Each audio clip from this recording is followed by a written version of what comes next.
네, 시청자 여러분 안녕하십니까? 뉴탐사가 새롭게 선보이고 있는, 이제 뭐 새롭지도 않죠? 이미. 네, 제가 한 것만 해도 이번이 7회차인 것 같아요. 네, 지역의 그 토착 비리들을 고발하고 있는 프로그램이죠. 우리 암행어사 허경희 작가가 오늘 또 수고를 해주셨습니다. 네, 안녕하세요. 허경희 작가입니다. 신암행어사의 특징상 전국의 여러 지역을 가서 지역의 토착 비리를 지금 취재해서 보도를 하고 있는데요. 오늘은 전라남도 영암으로 가보려고 합니다. 예. 네, 좀 멀리 갔습니다. 네, 그래서 오늘 보도건과 관련해서 얼마 전 서울시 국정감사에서 있었던 기사를 먼저 소개해드리겠습니다. 네. 네, 지금 기사에서 보시다시피요, 익히 알고 계신 사항일 거예요. 서울시장 오세훈은요, 2023년 작년 초반에 영국 출장을 다녀왔다라고 해요. 영국 출장 중에 런던 템스강의 리버버스를 보고 서울 한강에도 이와 비슷한 리버버스를 도입하면 참 좋겠다라는 아이디어를 얻었다고 합니다. 네.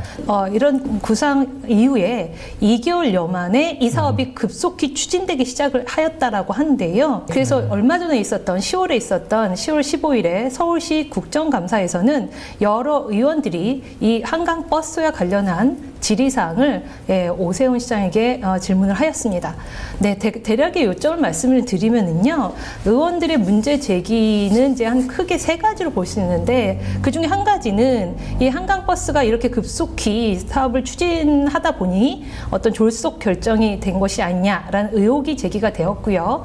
그다음 두 번째는 이 교통수단으로서 이 접근성이 시민들이 이렇게 교통수단으로 타는 거란 말이죠. 유람선이나 관광 목적이 아닌 대중교통수단으로서 이걸 도입을 한다면 시민들의 접근성에 문제가 있지 않느냐라는, 좀 부족하지 않느냐, 이런 지적이 좀 있었고요. 그 다음에 운행 속도, 그거에 따른 소요 시간, 이거에 대한 우려를 여러 의원들이 표명한 것으로 나왔습니다. 이에 대해서 오세훈 서울시장은요, 이런 여러 문제 제기에도 불구하고 순조롭게 배 건조 작업이 순조롭게 진행 중이다라고 답변을 했고요. 이 사업은 졸속이 아니라 신속한 결정이라고 평가를 하였습니다. 그리고 내년 3월, 25년 3월이 되면 운행을 시작을 할 거고, 여름쯤이면 성과를 설명할 수 있을 것이다 라고 자신을 하였습니다. 네, 그 여러 의원들의 어떤 운행 속도나 소요 시간에 따른 우려에 대한 것을 한번 얘기를 해보면은요, 거기에 기존에 오세훈 시장은 여의도에서 잠실까지 30분 내에 주파할 수 있다 라고 주장을 했었거든요. 여의도에서 잠실까지 30분. 네네. 근데 이제 여러 검증 자료, 배가 이동하는 시간만 한 30분이겠죠, 그러니까. 그렇겠죠. 네네. 그것도 사실은 취재 중에 보니까 그 이상이 든다는 게 밝혀졌고요. 기존에 이렇게 여의도에서 잠실까지 30분 내에 주파할 수 있다는 오세훈 시장의 주장은 이날 말이 바뀌었죠. 한강버스는 속도로 승부하는 대중교통수단은 아닙니다. 이렇게 바뀌기도 하였습니다. 네. 근데 이렇게 이 오세훈 시장의 서울 한강버스는요, 이 서울시 국감에서만 지적된 건 아닙니다. 네. 이 관련해서 질의는요, 8월에 있었던 서울시의회 시정 질문에서도 이어졌었거든요. 그와 관련해서 영상 한번 보시죠. 근데 결과적으로 문제가 생기면 시장님 책임에서 자유로울 수 없다는 게 현실이죠? 네. 예, 그렇습니다. 근데 이 한강버스가 핵심 사업인데 너무나 서둘러 왔다는 거, 본 의원이 계속 끊임없이 주장한 것이 그것이거든요. 근데 지금 결과적으로 보면 이런 모든 과정들, 왜 누가 이렇게 서둘러서, 그러니까 이런 서두르는 과정을 겪다 보니 자격도 없는 조선소에 지금 한강버스를 발주하게 된 것입니다. 그리고 중요한 건 두 척밖에 할 수 없다는 은성은요, 직원이 35명입니다. 직원이 35명인데 가덕중공업은 직원이 5명입니다. 근데 5명인 회사에서 6척을 하겠다고 합니다. 상식적으로 말이 됩니까? 네, 8월에 있었던 서울시의 그 시정 질문에서 이영실 의원은 지금 보셨다시피 이 한강버스 사업의 전반적인 부실 운영 실태를 질의를 하였습니다. 네. 네, 오세훈 시장이 사실은 그 역대 서울시장 할 때마다 항상 이분은 좀 물을 예사롭지 않게 봐요. 물을 이게 자연보다도 항상 돈으로 보시는. 그래서 세빛둥둥섬. 네. 예, 그것도 사실은 이제 뭐 지금은 잘 잡았는지 모르겠습니다만 처음에 만들어 놓고 난 뒤에 이용이 거의 안 돼가지고 네. 예, 세금 둥둥섬이라고 하는 이제 세금 둥둥섬이요? 네, 조롱을 받았는데 이분들 참 이 4대강 그 대운하 때부터 네. 뭔가 이 한강 이 물길을 그대로 자연 그대로 보진 않고 네. 뭔가 여기 항상 이 돈과 관련해서 네. 보시는 것 같은데 네. 여러 가지로 봤을 때 별로 이렇게 실용성이 없고 보여주기 전형적인 네, 그런 것 같습니다. 자기 이제 재임 중에 하나의 치적으로 이제 네. 한강에 이제 이게 좀 이목은 끌 수 있잖아요. 그렇죠. 대중교통 수단으로 이제 네. 그 버스를 한번 도입했다. 네, 그렇죠. 근데 뭐 어쨌든 계획대로 잘 진행이 될 것 같지 않습니다. 여러 가지로 볼 때. 네, 그렇습니다. 말씀하신 대로 오세훈 시장의 치적이 될지 큰 실책이 될지는 몇 년 안에 드러나지 않을까라는 생각이 우선은 들고요. 서울시 의원인 오영실 의원이 지적을 했듯이 지금 이 한강버스가 8대가 우선 공급이 되는 거로 알려져 있고요.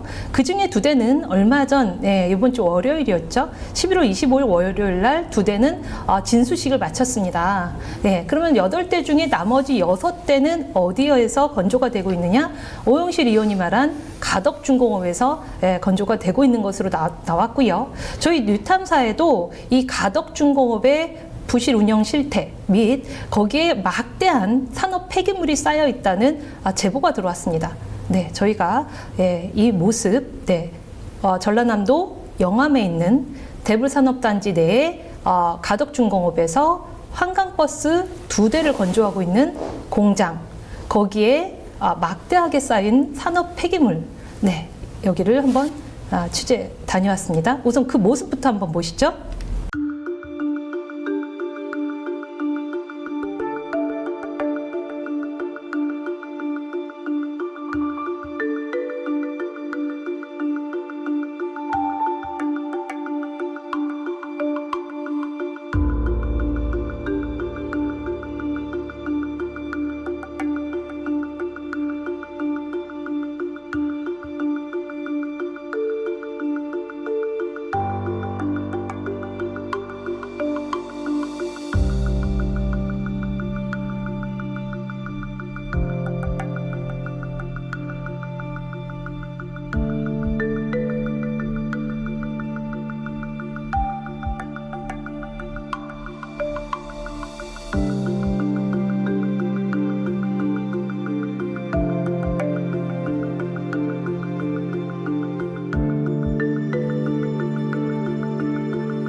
네, 지금 뭐 영상으로 볼 때는 이제 공장이 정상적으로 가동되기보다는 뭔가 그 폐기물 적치장으로 네, 맞습니다. 거의 뭐 공장이 지금 가동이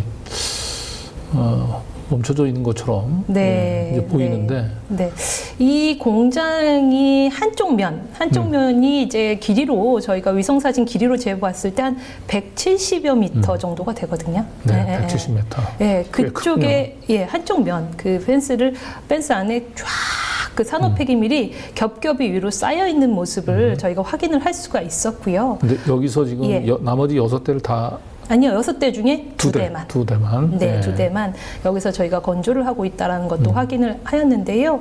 이 산업 폐기물이 이렇게 겹겹이 쌓여 있고 아까 영상에서 보셨지만 뭐 잘 포장된 채로 있는 것도 있지만 저렇게 지금 겉으로 막 뜯어져서 막 겉으로 노출이 되고 흘러내리고 이런 보기 너무 흉측한 모습으로 쌓여 있다라는 거죠. 그래서 이게 어느 정도의 유해한 영향을 미치는지 그리고 이런 데서 일하는 노동자들 근로 여건 어떤지, 그리고 우리 서울 시민의 다리가 되어줄 한강버스가 굳이 이런 폐기물이 없는 공장들도 많은데 여기에서 굳이 건조가 돼야 되는지 이런 의문사항이 있어서 저희가 방문을 하게 되었습니다. 뭔가 느낌상으로는요. 그러니까 이 한강수상버스의 계획이 오세훈 서시장이 먼저 생각해냈다기보다도 네. 이런 이제 거의 지금 공장 가동이 중단되거나 아니면 중단될 위기에 있는 그런 그 공장 그 주들 네. 이 먼저 서울시에다가 이런 제안을 하지 않았을까. 그러니까 이 서울시가 이제 이런 계획을 내고 그 계획을 하고 난 뒤에 이제 그 수상버스를 이제 제대로 만들 수 있는 업체를 사전에 알아봤다기보다도 저렇게 이제 거의 폐기물 쌓아놓고 방치되다시피 한 저런 공장 주나 아니면 저 관련된 사람들이 거꾸로 오세훈 시장한테 이걸 한번 아이디어를 내면 어떻겠냐라고 했던 게 아닌가. 그래서 사전에 이미 한강버스 계획을 발표하면서부터 그리고 8대를 사실은 저건 한 곳에 제대로 된 규모가 있고 제대로 잘 그 능력이 건조 능력이 있는 곳에다 맡기면 되는데 그렇죠. 저런 영세하고 제대로 공장이 가동되는 걸로도 보이지 않는 곳에 이렇게 2대씩 나눠가지고 지금 맞습니다. 발주를 줬다는 건데 어떤 여러 가지로 이게 좀 석연치 않아 보입니다. 석연치 않은 점이 많고요. 강 기자님 말씀하셨듯이 우선 공급하기로 한 8대 중에 2대는 엊그저께 이제 진수식을 마쳤고요. 나머지 6대를 이 가덕중공업에서 건조를 하고 있는데 제가 지금 오늘 저희가 취재 다녀온 영암에서 2대, 그 다음에 통영에서 또 2대, 고성에서 2대. 이런 식으로 나뉘어서 지금 건조를 하고 있고요. 그 2대도 거기서 완벽한 모습을 이렇게 구현해내는 게 건조해내는 게 아니고요. 아래쪽만 건조하는 공장이 있고 또 다른 공장에서는 그 위쪽 하우스라고 칭하시더라고. 하우스. 그래서 나중에 그 블럭을 이렇게 뭐 합치고 뭐 이런 공정을 거친다라고 합니다. 그래서 우선은 보여드렸던 이 폐기물이 가득 쌓이는 공장에서 저희가 타게 될 그 한강 수상버스가 정말로 만들어지고 있는지 그 가덕중공업의 공장 안으로 한번 들어가 보았습니다.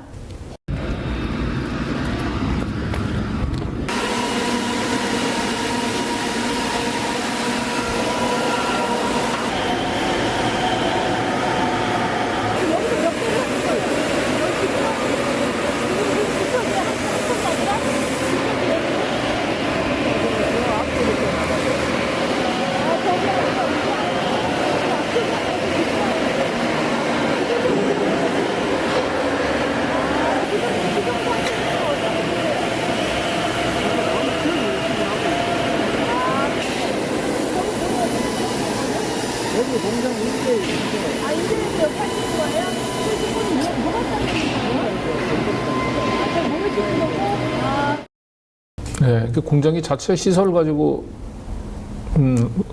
이 건조를 하는 게 아니고 뭔가를 장비를 또 임대해 와서 만들고 있는 모양이에요? 제가 가서 알아봤더니 이 공장, 토지와 공장 소유주는 금광에너지라는 업체가 따로 있고요. 그 공장을 임대받아서 가덕중공업에서 임대해서 거기 안에서 2대를 만들고 있는데 잘 모르는 건조 과정을 잘 모르는 제가 보아도 한 대는 그 아래 이게 쌍동선이라고 하거든요. 그래서 아래 2 다리 역할을 하는 그런 게 조금 보여요. 근데 2척이라고 하는데 한 척은 아예 보이질 않는데 그 일하시는 작업자분 말로는 그 앞쪽에서 한 척은 진행을 할 거다. 뭐 이런 식으로 얘기를 하시는데 한 척은 뭐 아주 처음 단계의 공정을 보이고 있는 게 아닌가 싶었고요. 이 폐기물은 보셨다시피 안쪽에서도 그 큰 구멍에 갈라진 틈으로도 폐기물이 쌓여 있고 쏟아져 나오는 그런 모습을 저희가 확인을 할 수가 있었습니다. 어쨌든 뭐 여러 가지로 석연치 않아요. 또 서울 시민들의 이제 또 타게 될 수상버스 안전이 무엇보다 중요한데.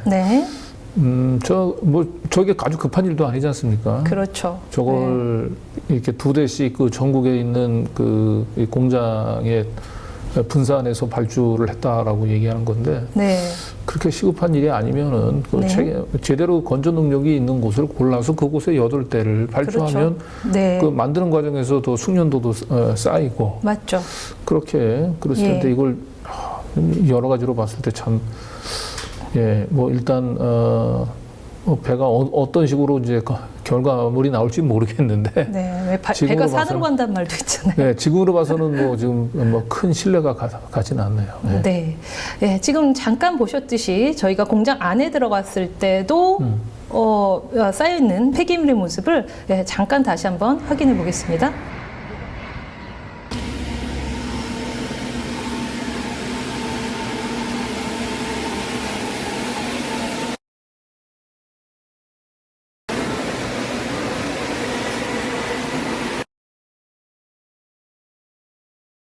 네. 보셨다시피 이렇게 안에도 여러 겹으로 쌓이는 폐기물의 모습을 확인할 수 있었고요.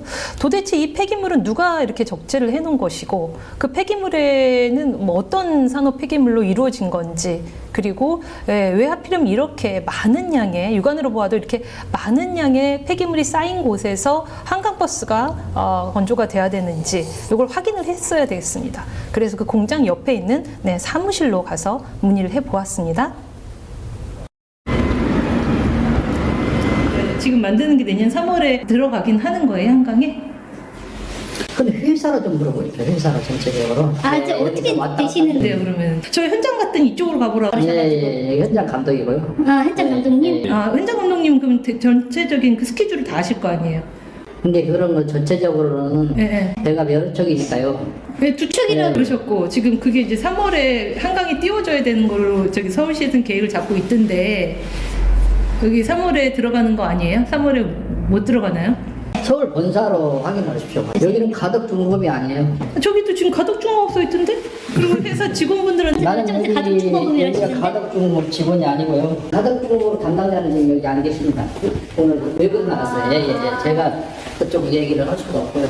근데 거기 여러 가지 그 일부 폐기물이 쌓여 있다는데 일부 폐기물이 쌓여있는 데서 그 근로자들이 이렇게 일을 하고 그 승객들이 타는 한강 버스를 만드는 건 괜찮은 건가요? 저는 가덕 중공업 사람이 아니기 때문에 아닌데 여기는 예. 감독님이시잖아요. 가덕 중공업이 사안을 모르고 계셨던 건가요? 나 모르니까요. 지금 보이는데 노동자들한테도 굉장히 안 좋을 거고 그런 데서 한강버스가 만들어진다는 거를 서울시가 알고 있을까요? 네? 서울시에서 알고 있어요? 가덕중으로 확인을 하시고요. 현장에 분명히 폐기물이 있고 그거를 현장 감독 입장에서 어떻게 보시는 거예요? 대여구만 담당이죠. 대여구만. 예, 이게 뭐 거의 뭐 점입 가격이네요. 저 현장 감독이라고 하는 분이 자기는 가덕중공업이 네. 아니다. 이 가덕중공업이 좀 수주한 거잖아요. 네, 그죠? 맞아요. 근데 결국 저 일감을 결국 이제 여러 다단계 하청을 거친 것 같아요. 네, 맞습니다. 그런데 네. 최소한 현장 감독 정도는 가덕중공업의 네. 직원이 가 네. 있어야 되는데 이 현장 감독마저도 이 원청이 아니고 지금 하청업체 직원으로 보이고. 예. 우선 지금 인터뷰하신 선주 감독관이라고 하더라고요. 선주 네. 감독관. 예. 우선 소속은 조금 있다가 이제 등장하게 될 주식회사 한강버스 소속인 것으로 보여요. 버스 소속. 예. 그렇다고 해서 이 가덕중공업에서 수주받은 한강버스를 제대로 공정을 거치고 있는지를 전체적으로 감독을 해서 보고의 의무가 있는 감리를 맡으신 분이에요. 감리. 네. 예, 그분이 저렇게 아예 무관하다. 나는 가덕중공업도 아니다. 그리고 여기 가덕중공업이 아니다라고 처음에 그러셨어요. 네. 예, 저렇게 나 몰라라 하는 거는 좋은 자세는 아닌 거로 보입니다. 왠지 모르지만 그게 맞을 것 같긴 합니다. 지금 저 가덕중공업이라고 하는 곳에서 이제 서울시를 상대로 해서 뭔가 좀 일감을 따왔는데 실제로 일은 지금 하청업체들한테 다 맡긴 것 같고 그 그렇죠. 하청업체들은 네. 제대로 된 자체 공장이 없으니까 다른 사람들의 공장을 빌려가지고 지금 배를 맞아요. 짓고 있는 거거든요. 예, 맞아요. 예, 한마디로 지금 뭐 엉망진창으로 보여요. 예. 금광에너지의 토지와 공장을 빌려서 지금 진행을 하고 있는 거니까 서로 이제 의무나 어떤 책임을 떠넘기기 하는 모습의 하나로 보이고요. 그래도 저희는 이 폐기물에 관련된 궁금사항, 그거로 인해서 승객들이 타게 될 이 한강버스 왜 굳이 여기여야 됐을까라는 궁금증을 해결하기 위해서요. 여기가 영암에 있는 대불산업단지라는 곳이거든요. 거기에 여기 말고도 굉장히 많은 조선업종들이 밀집해서 입주해 있는 그런 산업단지였고요. 이게 국가산업단지이다 보니 그 인근에 한국산업단지 전남 서부지사가 있었어요. 그럼 여기서 이런 공장들의 입주 등록이나 환경적인 부분 뭐 이런 것을 관리하지 않을까 싶어서 거기에 방문을 해 보았습니다. 네, 한번 보시죠.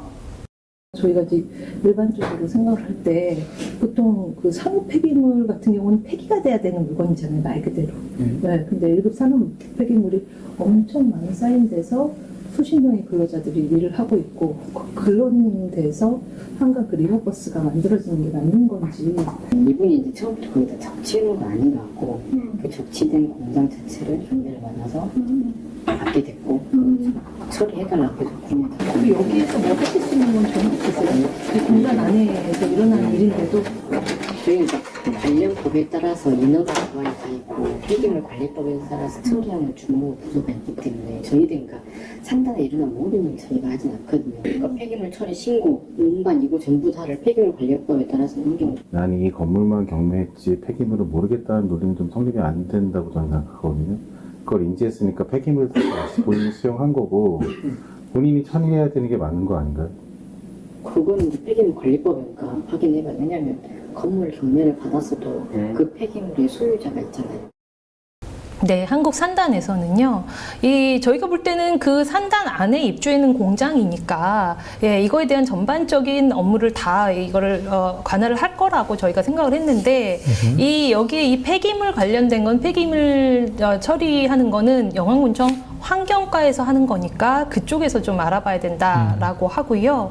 예, 이거에 관련돼서는 본인들은 특별하게 예, 어떻게 터치할 수 없다라는 뜻의 얘기를 저에게 전달을 했습니다. 그렇군요. 네, 그래서 그럼 이 산단 직원의 한국 산단 직원의 말처럼 그럼 그 폐기물 처리하는 거는 정말 그러면은 이 산단에서는 뭐 모르는 일이다라는 식의 응답을 했기 때문에 영암군청 환경기후과에 가서 예, 문의를 해보았습니다. 우선은 거기는 그 뭐냐면 지금 몇 년 전에 기자님들이니까 아시겠지만 저 폐합성 수지 같은 것들이 전 중국으로 항상 다 수출되다가 중국에서 시진핑 주석이 막아버렸어요. 자기들 폐기물 그 받는 나라가 아니다 해가지고 막아본 뒤로 그래서 처리할 수 할 데가 갑자기 없으니까 일반적인 그 허가를 하지 않은 사람들이 그것을 자기들이 처리해준다는 조건으로 해가지고 처리하는 그런 사례들이 늘어나가지고 사회적으로 이슈가 크게 됐어요. 그 의성 같은 경우 뭐 환경부 쪽에서 뭐 뉴스도 많이 나오고 쓰레기 산이라고 해갖고 뭐 보도되고 그 중에 하나예요? 거기가 그 그러면? 중에 하나여가지고 저희들이 고발 조치하고 네. 그 사람들을 이제 송치해가지고 하고 저것을 이제 치우도록 조치 명령하고 네. 그런 식으로 해서 그 밖에 있는 것들을 안쪽으로 네. 해가지고 어떤 2차 피해 없도록 그런 식으로 우리는 이제 폐기물 관리하는 환경과에서 그렇게 처리했고요. 우리 이제 기자님들이 말씀하신 서울 거기서 그런 것도 제작하는데 그 옆에가 있는 것은 이게 먼저 있던 사항이고 그 사람들 것을 확인할 사항이지 환경 쪽에 어떻게 할 사항은 아닌 것 같아요. 그거에 대해서 사법기관에서 그것을 구약식으로 해가지고 벌금형을 때린 걸로 알고 있어요. 벌금 내면은 그걸로 끝이에요? 안 치우면? 그러죠. 안 치면 어떻게 돼요? 안 치우면은 그거에 대해서 치우지 않는 거에 대해서 또 고발을 또 하죠. 조치명령 미이행을 해가지고. 여기에서? 네. 그걸 계속 좀 밟아가는 과정이죠, 저희들은. 단순하게 이제 여기서 고발 조치한다든지 그런 차원을 떠나서 공장의 인허가라든지 이런 부분도 취소할 수도 있는 거잖아요. 지자체가 적극적으로 노력을 한다면. 그렇죠. 인허가를 못 내주죠. 그래서 어떤 인허가가 없어요. 그러니까 불법적으로 쌓아놓은 거예요. 공장이 그런 불법 으로 거기서 공장을 운영하고 있는 거예요. 그럼 자기들이 폐기물이 있는 것을 알고 있잖아요. 네네. 그렇게 행정을 하면 그 큰 국가 산다는 데에서 그런 일을 그렇게 한다 하면 진짜로 모든 것들이 자기들 법에만 저촉이 안 되고 문제 없다면 다 내준다는 소리 아니에요. 그것을 그러고 다 이쪽으로 넘긴다는 것은 그렇게 따지면 우리를 또 이 폐기물만 딱 떨어지지 다른 것은 아무 관련이 없어요. 네, 서로 뭐 책임 떠넘기기 공감하고 있군요. 네, 국가산단은 핑퐁 하고 있어요. 영암군은 또 국가산단을 또 네. 책임을 떠넘기고 있고. 네. 근데 제가 볼 때는 저게 공장이 정상적으로 가동이 된다고 얘기한다면 저렇게 폐기물을 쌓아놓고 있을 리가 만무하거든요. 그렇죠. 정상적인 공장이 되려면 폐기물부터 치우고 입주를 했어야죠. 네. 네. 그러니까 지금 저 폐기물을 그 치울 비용조차도 지금 부담 하기가 여의치 않은 그렇죠. 사람이 지금 저 공장을 소유하고 있는 걸로 보이고 저런 어수선한 환경 속에서 지금 이제 한강버스가 지금 만들어지고 있다라고 하는 건데 네. 뭐 갈수록 제가 볼 때는 네. 믿음이 가지 않습니다. 네, 그러니까 영암군청 환경과에서는 본인들은 환경에 관련된 것만 하고 이게 이제 지금 자체적으로 그 뭐 가덕중공업에서 쌓아놓은 것도 아니고 그 공장이나 토지를 소유한 현 소유주가 쌓아놓은 것도 아니고 그 전 공장 소유주가 쌓아놓은 거기 때문에 그 전 소유주를 고발하고 할 수 있는 조치는 다 하고 있다. 네, 본인들은 거기까지고 그건 한국 산단에서 공장 등록이나 이런 입주에 대한 등록은 거기서 해주는 거기 때문에 그 폐기물이 쌓여 있는 채로 공장 가덕중공업이 들어와 있는 건에 대해서는 자기는 모른다. 그것은 한국 산단에 가서 문의를 해봐라라고 어떻게 보면 책임 떠넘기식으로 이렇게 답변을 했고요. 그래도 저희는 다시 한번 한국 산단에 가서 입주 등록은 그럼 왜 해줬느냐 이걸 물어봐야 했습니다. 폐기물은 그래 이런저러한 이유로 쌓여 있고 그걸 치워야 되는 의무는 전 소유주한테 있다라는 환경과 답변이 있었기 때문에 그럼 그거를 치운 다음에 다른 공장과 인차를 하든지 공장에 뭐 다른 업종이 입주를 하든지 했어야 되는데 그렇게 막대한 양, 즉 그 막대한 양이 그 토지 소유주와 제가 통화를 했을 때 1,500톤 이상이라고 하더라고요. 예, 그 토지 소유주가 인정을 한 거예요. 1,500톤 이상이라고. 예, 그 막대한 양의 그 폐기물이 쌓인데 한강버스뿐만 아니라 다른 업종도 입주를 해주는 게 정상적으로 보이지는 않거든요. 우선 치워야 되잖아요. 산업 저 폐기물이고. 공장의 저기 선박 건조하기 직전에 저 공장의 주 용도는 예. 저 뭐 폐기물을 아마 어디 마땅히 버리기도 그렇고 그렇죠. 맞아요. 처리 비용을 아끼기 위해서 그냥 폐기물을 무단 쌓아두는 그렇죠. 그런 것 폐기물 같아요. 적치장으로 사실상 사용됐던 게 아닌가 싶어요. 예, 맞습니다. 그거 말고 인근에도 뭐 거기서 옮겨진 폐기물 산이 하나 더 있다라는 얘기도 있고요. 네. 그 폐기물의 종류도 지금 그 영암군청에서는 폐합성수지라고 얘기를 하시고요. 그 다음에 그 토지 공장 소유주는 폐전선이기 때문에 재활용이 가능한 것들이다. 뭐 1급 뭐 발암물질이 아니다라고 하고 제가 취재 과정에서 거기서 근무했던 영암 공장에서 근무했던 어떤 근로자의 얘기를 들어봤을 때는 자기가 그 뜯어진 것을 확인해 보았을 때 그거는 폐타이어 조각이다. 네, 그래서 예전에 폐타이어 조각으로 왜 학교 운동장 인조잔디 이렇게 네. 뿌려서 그 발암물질이라고 그렇죠. 인조잔디 다 걷어냈던 사건이 있었잖아요. 그러니까 폐기물에 대한 지금 정확한 그 실태 파악도 되지 않은 것 같아요. 지금. 예. 네, 그래서 아무튼 한국 산단에 가서 이렇게 막대한 양의 산업 폐기물이 쌓여 있는데 왜 다른 업종이 임차가 됐던 그 공장을 왜 등록을 치우지도 않은 상태에서 등록을 해주었는지 확인을 해보러 다시 한국 산단으로 가보았습니다. 폐기물은 뭐 냄새도 나고 외관상으로도 안 좋잖아요. 그래서 네. 일단 포장을 이렇게 잘 해서 네. 번지지 않게 또 추가로 뭐 이제 반입이 안 되게 뭐 또 네. 이게 괜히 잘못 치워지면 또 문제가 생기니까 그걸 이제 못하게끔 그렇게까지 지금 조치까지는 해놨어요. 일단은 이제 금강에는 최소한의 자기가 할 수 있는 방법을 강구해서 정리를 해놓고 작업을 하고 있는 걸로 알고 있어요. 제가 잘 모르는 부분이 그 건물에는 금강에너지가 쓰여 있어요. 근데 거기에 있는 노동자들한테 물어봤더니 여기 회사 이름이 어떻게 돼요? 그랬더니 가덕중공업이라고 얘기를 하더라고요. 지금 금강에너지 얘기를 말씀하시니까 거기 가덕중 공업이 들어와서 그 조선업을 하고 있다는 그걸 거. 모르셨어요? 금강에너지가 소유주고 소유주고. 자기가 이제 수주 받아서 예. 작업을 하는데 이제 자기가 인원이나 이런 게 다 그 전문적으로 하니까 전문적으로 하는 애들 몇 명을 팀을 데리고 와서 네. 작업을 맡기는 거죠. 그리고 자기는 이제 그걸 검수하고 그럼 금강에너지에서 그러면은 서울시로부터 그 리버버스, 그 한강버스를 수주 받아서 그러니까 그거는 저희가 이제 금강에너지가 받았는지는 정확히 모르겠는데 왜냐면 이제 그건 자기가 수주받은 거는 저희한테 신고 대상이 아니니까 그러니까 그 금강에너지는 여기서 이제 선박 제조를 하겠다고 저희한테 이제 공장 등록을 허가를 받아서 선박 제조를 하니까 네. 저희는 이제 사업 계획 내대로 금강에너지를 입주 등록을 해주셨다는 거죠. 아니 근데 우선은 전후를 살펴보면 폐기물이 쌓여있던 게 먼저인 거잖아요. 그리고 나중에 지금 금강에너지가 들어온 거래요. 금강에너지가 입주를 하게끔 등록을 해준 거는 여기 대불산업단지에서 이제서 해주신 거예요. 저희 궁금한 건 그렇게 폐기물이 쌓여있는데 조선업이든 어떤 업이든 업종이 들어오는 거를 여기서 왜 입주 등록을 해주셨나는 본인이 거죠? 희망을 하니까 본인 희망을 왜냐면 내가 입주를 해줘요? 공장 경매를 받았잖아요. 네. 그럼 폐기물이 알고 있고 본인도 확인을 했고 그럼 폐기물을 자기가 원래는 이제 치워서 사업을 하려고 그랬는데 그 환경부에서 이거는 함부로 치우면 안 된다. 그러니까 자기도 못 치우는 거예요. 네. 그러다 보니 폐기물이 없는 분야 쪽을 깨끗이 정리해서 내가 이 부분에서는 공장을 그럼 가동을 하겠다. 그렇게 해서 그러면 이제 그 공장 제도를 해야 되는 거니까 금강에너지가 거기서 만약에 무슨 불법을 저지르거나 뭐 이제 사업을 안 해야 되는 걸 하고 있다든가 이러면 저희가 이제 행정 조치를 취해요. 근데 이제 거기는 정당하게 본인이 만약에 이제 서울시가 발주를 했으면 입찰 공고 뭐 조달 입찰을 했을 거 아니에요? 그럼 조달해서 땄을 텐데 이거는 저희한테 가서 할 게 아니고 서울시 가서 니네는 그럼 그 공장을 한번 실제를 가보고. 자, 이번에는 또 영암이 아니고 이제 서울시에 또 이게 또 책임을 전가하고 한국산단은 뭐 직원부터 지사장까지 다른 쪽으로 책임 떠넘기기가 아주 특화되어 있는 것 같습니다. 네. 근데 지금 저 가덕중공업이 어쨌든 저 공장에 이제 공장주는 아니고 공장을 빌려 쓴다는 거죠. 그렇죠. 네. 임차에서.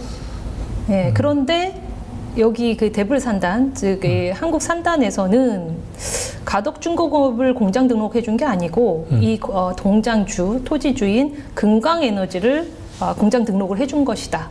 네, 그래서 거기에서는 사실대로 말하신 건지 감추신 건지 모르겠으나, 네, 금강에너지에서 에너지가 서울로부터 그 한강버스를 수주받아서 하고 있는 거, 조선업을 하고 있는 거로 얘기를 하시더라고요. 네. 뭐가 맞는지 모르겠으면 어쨌든 뭐 더 양쪽 다 문제가 있죠. 그렇죠. 네. 아마 가덕중공업으로 공장 등록을 안 한 거는 뭔가 자격이 안 되기 때문에 그 토지주, 공장주인 금강에너지로 한국산단에서 공장 등록을 하고 임차에서 가덕중공업에서 사용하고 있는 것으로 보이는데 여기에도 뭔가 문제가 있는 것으로 보여지긴 합니다.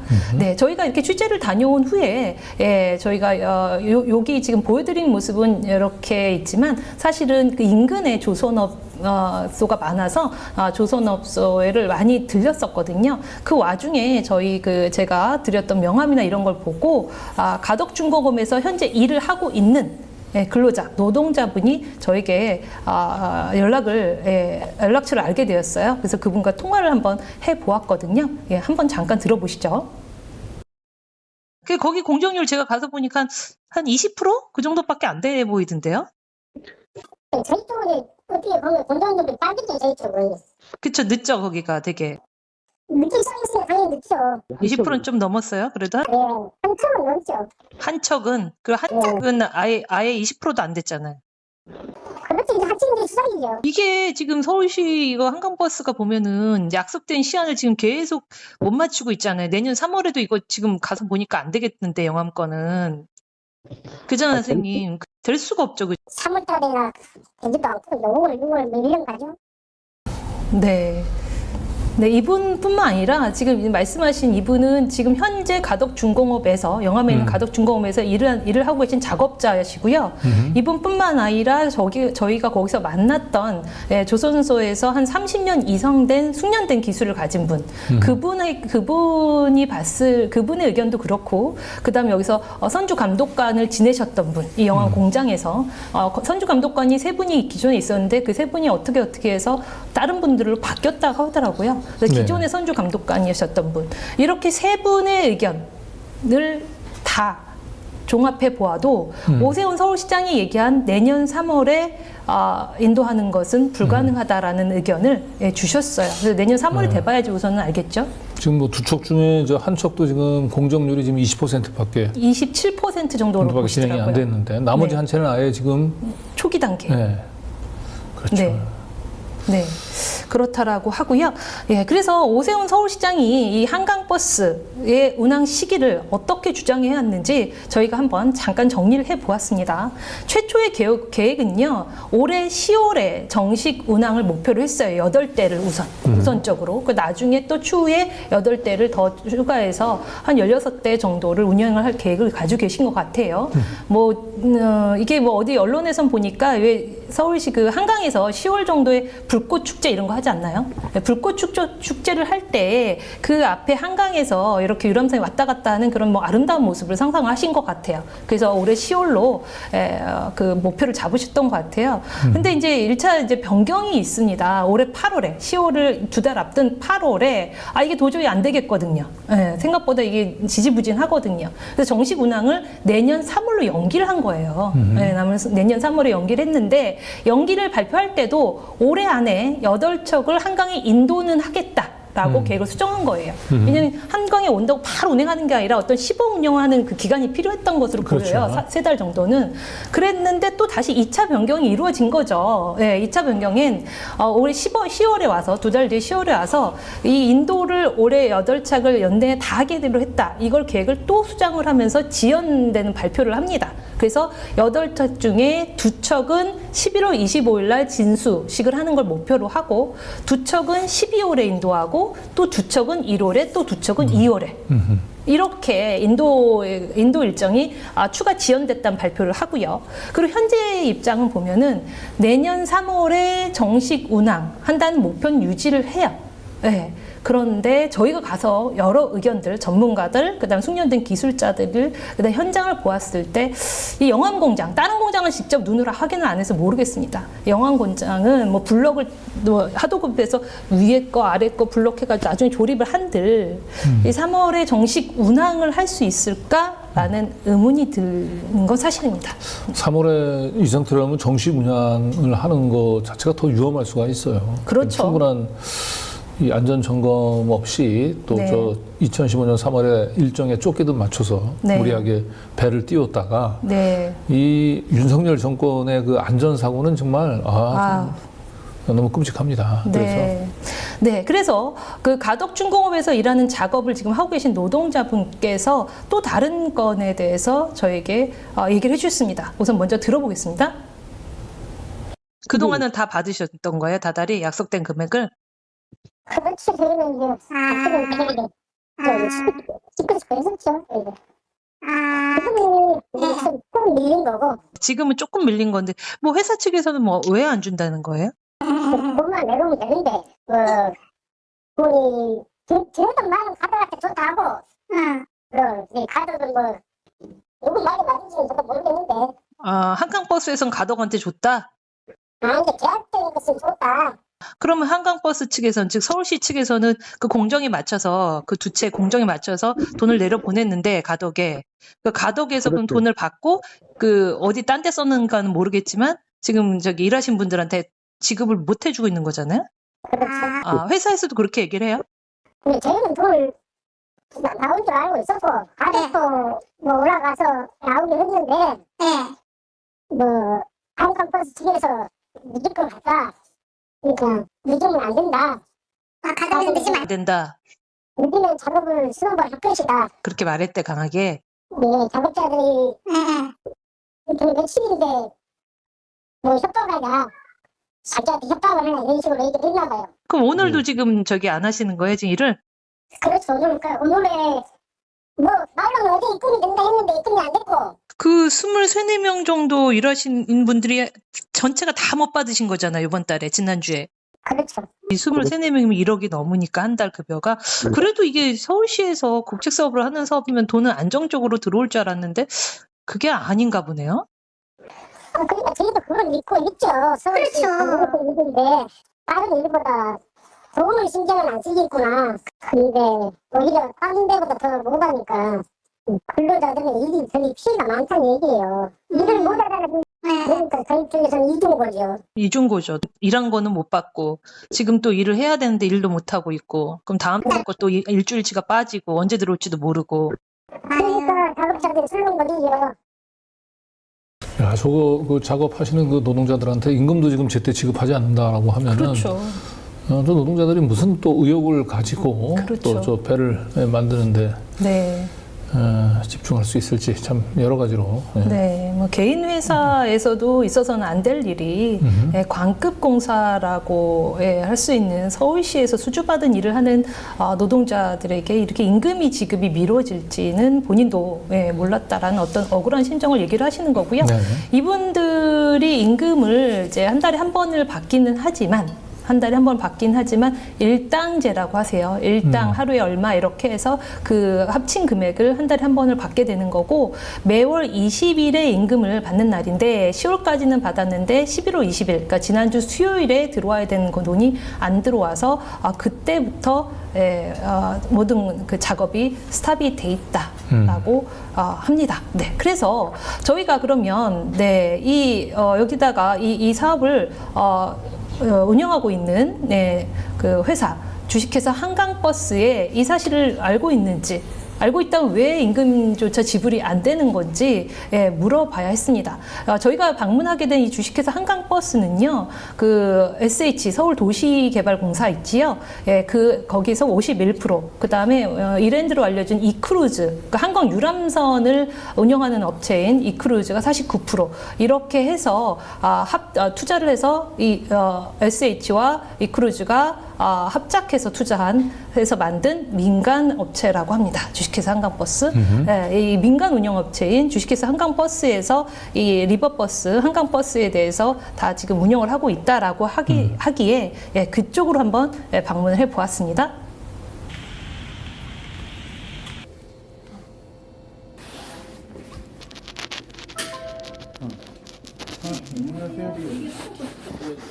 취재차 왔는데 공장 전체의 4분의 1을 차지하는 면적의 그 폐기물이 많이 쌓여 있더라고요.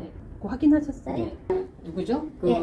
이제 지정업체가 가덕 중고. 지정업체가 본부장님 전화했는데 적법하게 연락 주시고 나서 그 다음에 재방문해 주실 수 있을까요? 지금 이렇게 아니 뭐 이 정도는 어려운 건 아니에요. 그거는 자체는 이제 그 회사 공장주가 처리해야 되는 사항인데 저희들이 확인할 수는 없는 사항이지만 그 안에 공장 안에서 짓는 거에 영향이 있는지 없는지는 저희 감독들이 현장에서 파악을 했고 그 현재 업체 가덕이라 아까 말씀하신 업체에서는 그 만드는 데에 영향을 주지 않는다. 아, 그래요? 예, 그렇게만 저희는 알고 있었거든요. 그 아래 부분만 두 개가 보이고 있고 나머지 한 척은 저쪽에 잇따르는데 뭐 이제 시작하는 단계 같아요. 근데 저희 언론에 나온 거는 오세훈 시장이 원래 올해 10월 불꽃놀이 할 때 같이 띄우는 그런 아름다운 모습을 하셨는데 이게 계획이 그 시기를 못 맞춰서 내년 3월로 미뤄줬잖아요. 요새 이번 행감에서 지적을 했던 거고. 예, 그건 저희들이 답변할 범위는 아닌 것 같고요. 임금 못 받으셨대요. 이번 달. 원래 자기 임금 날짜가 매달 20일에 임금이 되는데 10월 거는 받으셨대요. 근데 11월이잖아요. 20일이 지금 어제로 한 일주일가량 지났다고. 그분은 그 계약하신 분하고 있으니까. 계약이면 가덕에서. 예, 저희들은 확인이 안 되고요. 아, 확인을 모르세요? 예. 근데 저희들은 답변할 사항은 아닌 것 같고. 고용하신 분이 있잖아요. 가덕 측에서는 한강버스에서 고용하신 분하고 얘기를 하셔야 되는 사항이라서 저희가 답변할 사항은 아닌 것 같아요. 한강버스 얘기를 여기에 했다는데. 답변할 사항은 아닌 것 같아요. 죄송합니다. 그럼 본인은 제가 답변 다 드렸고요. 이 가동이 충분한 시간을 멈춰 있다는 거 아세요? 제가 충분한 시간 안 아니, 지금 드렸는데 영암에 가덕 중공업이 멈춰 있는 건 아세요? 나가세요. 그 임금이 안 들어와도 지금 멈춰 있는 건 아세요? 이거 멈춰 있잖아요.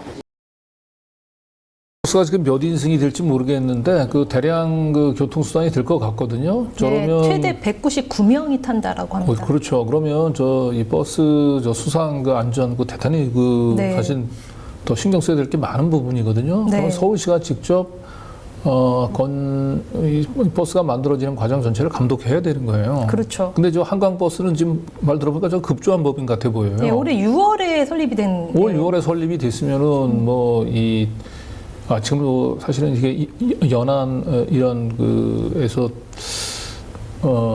저렇게 내륙에 있는 그 강에서 이렇게 수상 버스라고 하는 것도 사실 저도 보지는 못했는데. 그렇죠. 저런 걸 이제 처음 시작해 보는 상황에서 저를 주관하는 사업체도 지금 졸속으로 저렇게 만들고. 그렇죠. 이 관련 분야에서 경험이 쌓여 있는 업체가 아니지 않습니까? 맞습니다. 도시개발공사는 이게 아파트 건설하고 이러는 게 주 업무 아닌가요? 그렇죠.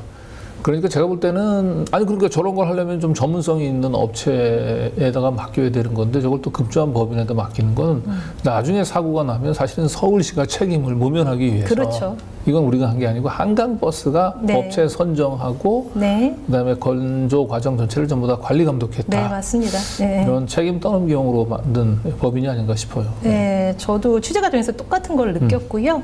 예, 그 한강버스에서 그 근로자들의 임금 문제에 대해서도 대답을 기피하고 임금을 못 받아가지고 가동이 멈춰 있는 거에 대해서도 시원스레 답을 안 주셨기 때문에 이 한강버스라는 민간 업체를 앞으로 내세워서 그 뒤에 숨어 있는 서울시와 그 다음에 서울시 도시개발공사 SH 측에 이 사실에 대해서 물어봐야 됐습니다. 우선 SH 먼저 한강버스 담당자와 제가 통화를 한번 해보았습니다. 들어보시죠. 직접 가보신 것도 없고 그러면 이게 SH에서 51%의 자본금을 출자해서 주식회사 한강버스를 만드신 거잖아요. 직접 운영은 한강버스에서 한다는 얘기신 것 같은데 근데 그 한강버스를 구성하고 있는 구성원들 직원들 있잖아요. 네네. 직원들의 대다수는 정확히 몇 명이지만 제가 확인한 거 한 3-4명 정도 지금 전화 받으시는 SH 직원들로 구성이 돼 있던데요. 저희 직원이 파견을 나갔다고 해가지고 저희의 입맛대로 직원분들이 움직인다든지 이건 아니고 아예 그 파견이어서 그 주식회사 한강버스를 대표하는 직원으로 업무를 하시는 거라고 생각하시면 될 것 같아요. 그 지금 오세훈 서울시장의 공약상 내년 3월에 한강에서 이 한강버스가 운행하는 걸 보여주겠다라고 얘기를 하셨잖아요. 원래 올해 10월이었는데 이게 건조 과정이 미뤄지면서 3월에 이게 가능할까요? 지금 12월이 목전인데. 그거는 일단은 뭐 서울시 측에서도 3월로 발표를 해서 그 공정 작업자들이 그렇게 얘기하신다는 거는 알고 있지는 않았고 저희는 공정회의를 하고 있는데 공정대로는 진행되는 걸로 알고 있어요. 공정회의가 1월에 도척이 인도가 되고 나머지 4척 가덕중공업 건에 대해서 4척은 3월에 인도가 되는 그 노동자들이 한 23-4명 있으셔요. 네네. 10월 20일은 임금을 받았는데 이번 달 11월 20일은 이미 지났잖아요. 한 8일을 지났는데 못 받았다라고 하시거든요. 네. 그래서 지금 지난주 수요일부터 작업비 완전 올 스톱이 돼 있대요. 아, 그래요? 네. 그런 것도 전혀 모르셨어요?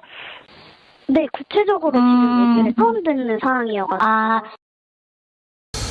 네, 하나를 보면 이제 10가지 알 수 있는 거죠. 네. 그 한강버스를 또 지휘 감독해야 될 지금 SH조차도 지금 현재 이 공정이 지금 어디서 문제가 생겼는지를 전혀 모르고 있거든요. 그렇죠. 임금 지급이 제대로 돼 있는지 가동이 되고 있는지조차 모르고 자기네는 투자자기 때문에 투자하면 끝이다 이런 그 책임을 떠넘기는 등의 실태를 저희가 직접 확인할 수가 있었고요.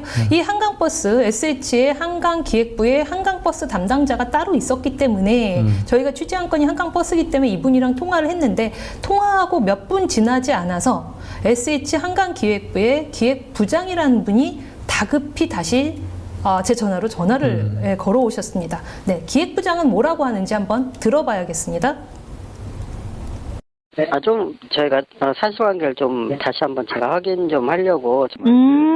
네네네 말씀하세요. 예. 이제 한강버스, 그러니까 주식회사 한강버스가 지금 자금 사정이 좀 그래서 저희가 이제 그 조치를 본사에서 지금 할 거고. 그 내일 정도 이렇게 돈이 입금이 한강버스 측에 되면은 지급을 그 문제는 해결할 것 같아요, 바로. 그러니까 이 임금이 이렇게 체불된 거를 이제 SH 쪽에서 모르셨는 거죠? 그러니까 얼마 전에 좀 듣긴 했어요. 그러니까 자금이 좀 필요하다. 막연한 얘기만 듣고 그래서 저희도 지금 빨리 뭐 한강버스가 사실은 어디서 대출이나 이런 걸 일으킬 수 있는 상황이 아니니까 사실은 공사에 지금 대여를 요청한 상태거든요. 그러한 과정들이 이제 회사에서 이사회도 의사결정을 해야 되고 시나 뭐 시의회 이런 절차들이 있어서 이제 그것을 이제 지금 마무리가 됐고. 공장에서 적재하고 있었던 건데 이제 그게 뭐 직접적인 영향은 없다라고 해도 그 인근에 멀쩡하고 넓고 그런 폐기물이 1도 안 쌓여 있는 조선소가 있는데 왜 거기였을까 하는 의문사항은 들죠. 크고 이게 위에 뭐 크레인이나 이런 시설도 다 갖춰져 있고 그리고 임대료가 또 거기보다 싸고 뭐 그런 것 때문에 선택했다고. 네. 뭐 이분도 역시 뭐 예, 일단 뭐 수습은 뭐 한다고 네. 왔습니다만은 얘기를 들어보니까 뭐 정확한 실태를 파악하지 못하고 있는 것 같죠. 그렇죠. 예.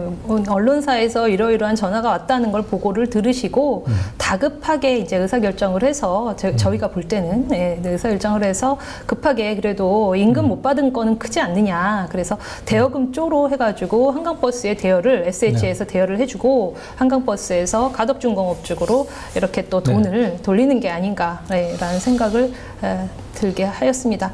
그래도 그 SH 한강기획부장님은 이제 뭐 일의 위급상은 유증하다라는 걸 좀 느끼셨나 봐요. 이렇게 내일이면은 우리가 그 대여금을 한강버스 쪽으로 입금해 줄 거다라는 전화를 주시고 곧 이어서 다시 한번 또 전화를 하셨습니다. 네, 다시 한번 들어보시죠. 예, 저희가 가덕에 전화를 했는데 네. 어제부터 다시 일을 하고 계신데요. 아, 임금이 지급이 됐어요? 임금 지금 안 됐는데 내일 이제 지급한다고 하고 이제 그러셨구나. 왜 갑자기 일을 중단했는지 그 이유는 모르겠어. 그분들이 또 땡깡을 펴는 것 같아요. 이게 생각을 편다고요? 땡깡. 아, 돈이 안 나오니까 불안하니까 안 하신 거죠. 그래도 광역봉사라고 생각했으면은 그래도 계속 어차피 해야 되는. 그건 입장 차이가 좀 있는 것 같고요, 부장님. 그 노동자들이 제때 임금이 지급이 안 되면 당연히 그렇죠. 노무 제공을 거부할 수 있는 권리가 있는 거죠. 네. 그 임금도 지급하지 않으면서 일을 하지 않는다고 하는 걸 가지고 땡깡 핀다고 얘기하는 거는. 네, 저도 깜짝 놀랐습니다. 네. 그리고 광급공사기 때문에 임금을 지급하지 않아도 믿고 일을 해야 된다라고 얘기하는 논리는 도대체 어디 논리입니까? 네, 이 부장님 생각이신 것 같고요. 이 노동자들은 같은 업종에 있는 분들끼리 또 연락을 주고받는 게 있는 것 같아요. 이게 몇 달 전에 이 한강 버스가 이렇게 배를 대는 선착장 문제도 언론에 MBC에서 크게 터졌던 건이 있었잖아요. 그 선착장에서 근로하시는 그 노동자들이 뭐 5, 6개월의 임금 지불이 체불이 됐다라는 소식이 알려진 바가 있거든요. 그걸 알고 있는 노동자들이 같은 비슷한 한강 관련 버스 관련 이렇게 일을 하는데 이게 지급이 안 됐다. 일당으로 해서 한 달에 한 번 받는데 그러면 불안할 수 있지요. 네. 노동자들의 입장에서 한 번 더 생각을 해보셔야 되는 게 아닌가 하는 생각이 듭니다. 네. 그래서 SH에서는 이렇게 일을 처리했다라고 하는데 이 사실에 대해서 뒷짐지고 있는 민간업체 주식회사 한강버스 뒤에 숨어 있는 서울시에서는 어떻게 알고 있는지 한번 확인해 보았습니다. 서울시에서 이제 주도해서 하는 사업으로 알고 있는데 그 영암 공장을 한번 실사를 다녀오셨을까요? 저희가 직접 간 것도 한 2-3번 되죠, 정확히는. 그 산업 폐기물이 쌓여 있는 모습은 혹시 확인을 하셨을까요? 2-3년 전부터 쌓여있는 게 한강버스랑 전혀 상관없다는 말씀을 드리고 싶은 거예요. 왜냐면 한강버스가 거기 영암에 있는 공장을 임차해서 배를 만들기 시작한 지가 얼마 안 됐다고요. 그 앞에 있던 폐기물은 상관이 없는 거죠. 일단은 서울시가 그러니까 첫 번째 사실은 서울시가 그 배를 만드는 게 아니에요. 네. 그러면은요? 별도의 민간 사업자가 만듭니다, 배는. 그 주식회사 한강버스 말씀하시는 거예요? 네. 민간 회사가 선박을 건조하는 거예요. 아, 그래서 서울시에서는 무관한 사업이란 얘기신 거예요? 무관한 사업이 아니고요. 배를 만드는 주체는 한강버스고 아니, 한강버스란 얘기예요. 주식회사 한강버스. 폐기물이나 이런 문제 없는 조선업소에서 만들어도 되는데 왜 굳이 그렇게 폐기물이 쌓인 공장에서 그 공장을 선택을 했을까를 여쭤보는 거죠. 그거까지는 제가 답변을 정확히 드릴 수가 없고요. 그러면은 여기 한강공사에서는 이 한강버스 관련해서 어떤 업무까지 담당을 하시는 거예요? 저희는 한강버스 운영계획하고 이런 걸 노선계획이랑 운영계획 관련해서 하는 거고요. 현재까지 보고받은 바에 따르면 저희가 그걸 바탕으로 내년 3월에 정시 운항을 한다는 거고. 이번 달 11월 20일 지금 일주일이 좀 넘었네요. 임금이 지급이 안 돼서 공정이 멈췄대요, 가동이. 그 얘기는 보고를 혹시 받으셨어요?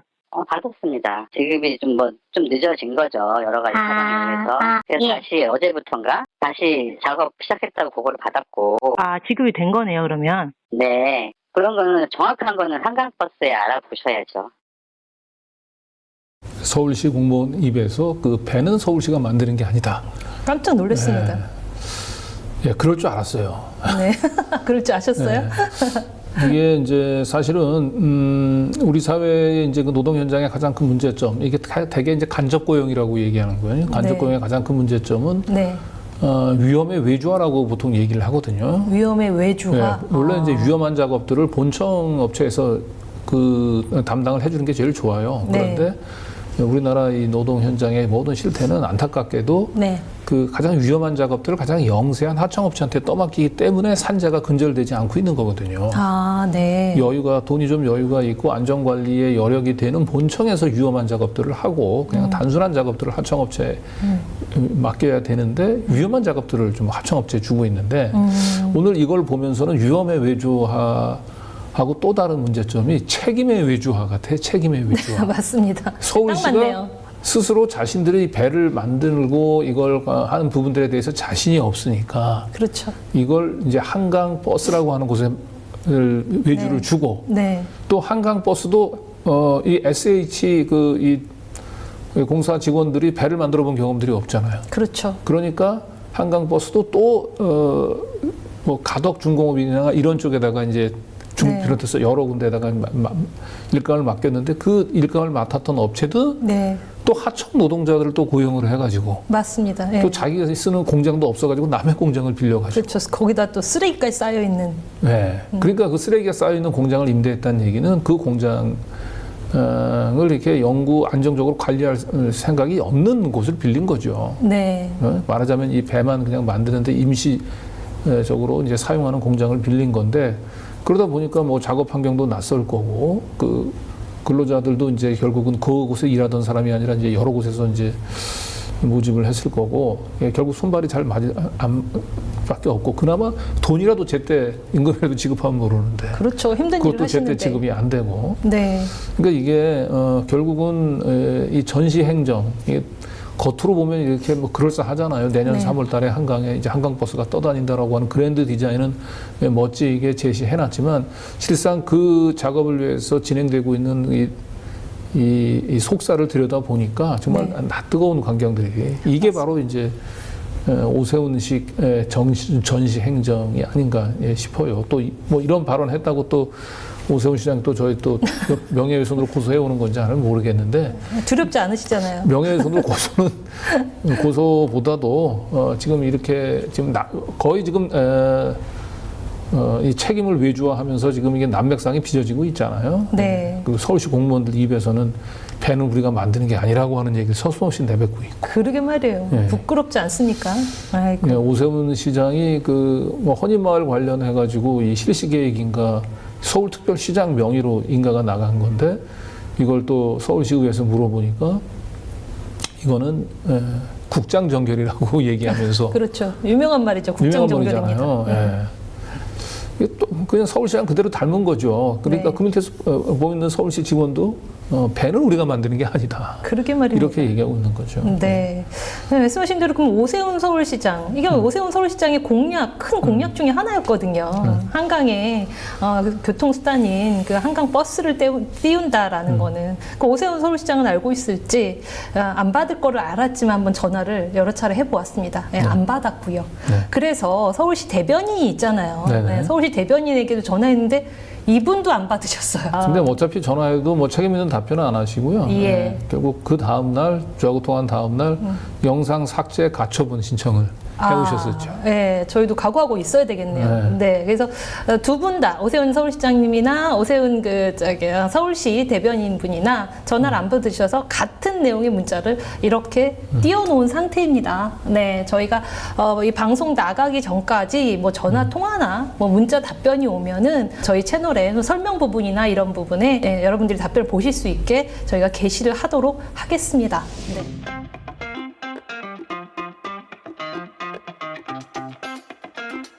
네, 그리고 그리고요, 저희가 여기를 갔을 때 말씀드린 대로 이 대불산업단지 영암에는 아주 많은 조선업소들이 지금 입주를 해서 가동 중이었거든요. 네, 그 근처에 있는 보니까 그 밖에서 봐도 아주 그럴듯한 그 선박이 만들어지고 있는 공장이 하나 있더라고요. 그래서 저 정도면은 서울시에서 말한 그 한강버스랑 규모가 비슷하겠다 싶어서 그 앞에 서 계신 노동자분에게 가서 인터뷰를 하였습니다. 네, 요거 한번 보시죠.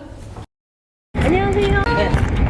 저희 여기 취재 왔다가 여기 지금 배가 보여서 뭐 좀 여쭤보려고 그러는데 잠깐 괜찮으세요? 네. 이게 지금 저희가 그 한강에 오세훈 시장이 지금 공약으로 내세운 그 한강 버스라고 혹시 아세요? 한강 버스라고 거기 이제 대중교통수단으로 이용이 되고 내년 3월부터 상용화한다는 뭐 그런 게 있거든요. 그래서 취재를 왔는데 지금 제가 보니까 이게 규모가 이게 한 어느 정도 돼요? 이 크기가 사이즈가 이게 지금 만들고 계신 것 같은데. 이거 규모가 아마 한국버스하고 비슷할 거예요. 자동차나 뭐나 이거는 육지나 하이브리드가 되지만은 바다에서는요 현상이 엄청 많아요. 뭐 배터리 충전이하고 뭐 한다 그러면은 자체가 그런 실행이 일어나고 하는 나라가 없어요. 그것이 좋다고 하면 세계 언어를 하죠.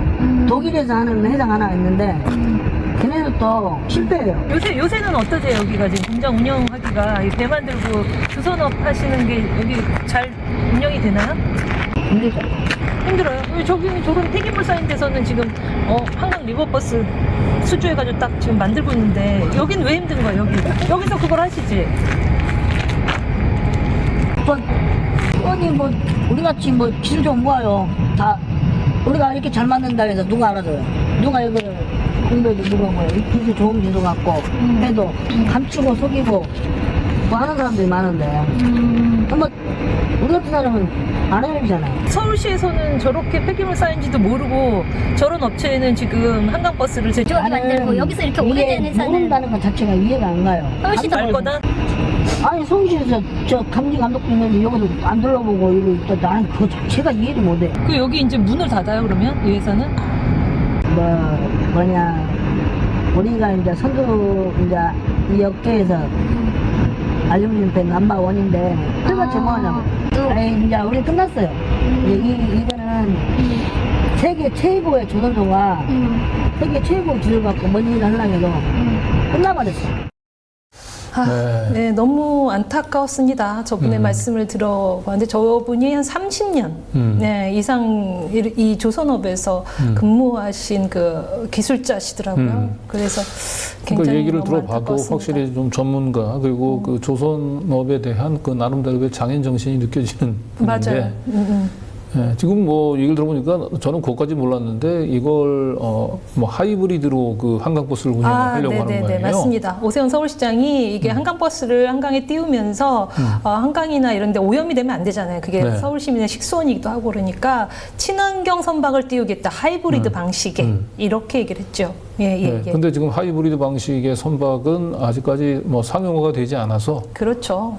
아는 분들도 많으시겠지만 그 하이브리드 자동차는 지금 다니고 있잖아요. 그거는 10년 이상 된 기술과 연구 개발을 통해서 지금 거리에 다니고 있는 거지만 하이브리드 방식의 선박은 아직 그 연구 개발이나 이런 게 몇 년 이루어지지 않고 그 해양수산부에서 이렇게 해양수산부와 콤사라는 기관에서 공관기관에서 그 연구 개발비를 지원을 해서 하고 있던 것도 지금 멈춰 있는 상태라고 해요. 그러니까요. 예. 자, 그러니까 저런 이제 제대로 된 그 조선소에다가 이제 배를 건조를 맡기는 게 상식일 텐데. 그렇죠. 그렇지 않고 지금 보면 폐기물이 쌓여 있는 것 자체가 문제가 아니고. 그렇죠. 폐기물이 쌓여 있는 공장에다가 이 배를 맡긴다라고 얘기하는 건 누가 보더라도 충분한 기술력. 그렇죠. 그리고 충분한 인적인 노하우를 또 가지고 있는 업체에다가 맡기는 게 아니고 그 급조된 공장에다가 맡기는 거잖아요. 제대로 된 배가 나온다고 기대하기가 좀 어렵고 이런 상황이라면 결국 저런 제대로 된 건선소에다 맡기지 않는 이유는 결국 돈이잖아요, 돈. 제가 볼 때는. 임대료가 싸서 했다라는 얘기도 아까 하셨잖아요. 근데 중요한 거는 여기서 서울시가 이 건조 비용을 아끼는 게 중요한 게 아니고 제대로. 뭐든지 이게 대중교통 수단이잖아요. 시민들의 안전이고. 그렇죠. 그리고 국내 이제 이런 또 뭐 배를 한번 좀 건조를 해봐서 이렇게 조선업에 이제 그 뭔가 기술력이 축적되는데 도움을 준다든지 그러려면 사실은 전문 업체에다가 네. 제대로 된 비용을 주고 맡겨야 되는데 네. 그걸 하기 싫은 거죠. 네. 그리고 이게 다단계 하청이 되다 보니까 네. 다단계 하청이 되다 보니까 당연히 밑으로 내려갈수록 그 중간 단계에서 다 또 이 수수료를 또 떼어먹어야 되고 네. 그러다 보니까 맨 밑바닥에 실제 배를 만드는 곳에 지급되는 돈은 줄어들 수밖에 없고 네. 그러니까 저런 영세한 업체, 급조된 업체에다가 배를 맡길 수밖에 없는 거예요. 네. 오세훈 시장이 그 공약이 뭐냐면 약자와의 동행이거든요. 그렇죠. 지금 저 한강 버스를 만드는 과정을 보면 전 뭐 도무지 약자와의 동행이라고 하는 게 느껴지지가 않습니다. 서울 시민들이 네. 우리 오세훈 행정의 실험 대상이 될 수는 없는 거거든요. 네. 맞아요. 좀 네. 여러 가지로 실제로 배가 저 운항되기를 바라긴 합니다만 이 준비하는 과정 자체에서 이 전혀 준비가 안 돼 있는 그 졸속 행정이라고 하는 것을 다시 한번 확인할 수 있었습니다. 네. 뭐 입장을 바꿔서 생각을 해보면 지금 오세훈 시장이라는 수장을 둔 서울시 공무원들과 SH 측에서는 참 머리가 지끈지끈 아플 것 같아요. 네, 이렇게 급하게 네. 작년에 그 뭐 보도된 거로 하면은 런던 출장 갔다 와서 영국의 런던의 리버버스를 보고 이거 만들어 2달 만에 계획 시작해가지고 내년에까지 10월까지 만들어 안 돼가지고 그 다음에 3월까지 그 기한 내에 이걸 만들려다 보니까 졸속 행정이 이루어지고 그 과정에서 지금 강 기자님이 말씀하신 여러 가지 부조리한 일들이 발생을 하는 게 아닌가. 네, 머리가 지끈지끈 아프지 않을까라는 생각이 듭니다. 경험도 없는 한강버스라고 하는 법체를 졸속으로 만들어서 거기 보고 주관하게 하기보다는 지금 방금 전에 보이는 그런 그 조선소. 그렇죠. 그쪽에다 조선소. 그냥 한 번에 그냥 거기다 서울시가 그렇죠. 차라리 위탁을 맡기든지. 맞습니다. 그렇게 해도 되는 건데. 네. 안타깝습니다. 네. 저희가 취재해서 보도할 부분은 여기까지고요. 뭐 시간을 좀 주시면 노조 소식을 조금 전달드려도 될까요? 그러시죠. 예, 제가 더-탐사 노동조합의 조합원 중에 한 명이거든요. 저희 9명의 조합원이 내일 12월 1일 일요일 오후에 후원의 밤을 마련을 했습니다. 네, 그래서 보시다시피 진실탐사 연대의 밤에 초대합니다. 네. 시민의 권리, 민주회복을 위해 싸우고 있는 더-탐사 노조 노동자들을 위한 응원의 날을 저희가 시간을 좀 마련을 했고요. 예, 여기에는 여러분들이 응원해 주시는 저희 강진구 기자님, 박대원 기자님도 같이 참여를 하시기로 그래서 여러분이 듣고 싶은 노조의 이야기, 그 다음에 이분들이 바라보는 노동자의 권리나 이런 것들도 토크쇼 형식으로 이루어질 거고요. 간간한 재미를 위해서 저희 노조원들이 또 안 되는 몸으로 댄스도 지금 3곡이나 준비를 하고 있고 노래를 준비하신 노조원도 있으시고 예, 그렇습니다. 네, 여러분 직접 와서 응원해 주셔도 좋지만요. 유튜브 채널 더-탐사 노조라는 채널에 들어오시면 실시간으로 보실 수 있으니까요. 보시면서 같이 으쌰 화이팅 응원해 주시겠으면 좋겠습니다. 네, 감사합니다. 네, 저희가 이제 시민 언론이라고 하는 씨앗을 이제 뿌렸고요. 그 씨앗을 뿌린 터전 위에서 함께 고생했었던 더-탐사 노동자들이 있었죠. 네. 근데 갑자기 어느 날 이 시민 언론을 이제 사용 언론으로 이제 만든 사람들이 들어오면서부터 이제 더-탐사 노동자들이 또 이 해고 노동자라고 하는 굉장히 험난한 길을 걷게 됐는데 지난 1년간 그래도 뿔뿔이 흩어지지 않고 더-탐사 노조라고 하는 이제 하나의 연대의 틀을 마련해서 그리고 값진 승리를 이제 이뤄냈습니다. 맞습니다. 그래서 결국 제가 볼 때는 이 해고 노동자들이 다시 시민 언론의 깃발을 되찾아보지 않을까 이제 그런 기도 조심스럽게 해보는데 더 많은 우리 시청자분들이 더-탐사 해고 노동자들 에게 응원과 격려를 보내줬으면 좋겠습니다. 네, 말씀하신 것처럼 그 지방노동위원회를 거쳐서 중앙노동위원회에서도 원직복직 명령, 이게 부당해고가 맞기 때문에 원직복직 명령이 내려졌고요. 저희가 승리했음에도 불구하고 사측에서는 그걸 받아들이지 않고 있습니다. 그래서 아마도 뭐 행정소송까지 갈 거로 저희가 추측을 하고 있고요. 저희 나름대로는 행정소송 가서도 이길 수 있는 마음 및 여러 준비가 다 되어 있기 때문에요. 하지만 이게 개인 일상도 바쁜 와중에 이렇게 노조라는 게 이제 머리의 한쪽 구석을 계속 차지하고 있거든요. 저희 노조원들은 그런 스트레스나 이런 부분에서 오랫동안 가도 지치지 않는 명랑 노조가 되자라는 타이틀로 여러분이 응원해 주신 만큼 그 이상으로 지치지 않고 끝까지 가서 끝내 이기는 더탐사 노조가 되도록 하겠습니다. 네. 자, 여기서 저희들은 이제 신암행어사 마지막 이제 마무리 인사 올려야 될 것 같고요. 그 전에 이제 신암행어사에서 보도할 사건의 제보는 tbop.뉴탐사.org로 제보를 주시면 좋겠습니다. 네. 우리 허경희 작가 수고하셨고 저희 신암행어사는 또 다음에도 또 다른 알찬 소식으로 찾아뵙도록 하겠습니다. 시청자 여러분, 장시간 함께 시청해 주셔서 감사합니다. 네, 감사합니다. 감사합니다.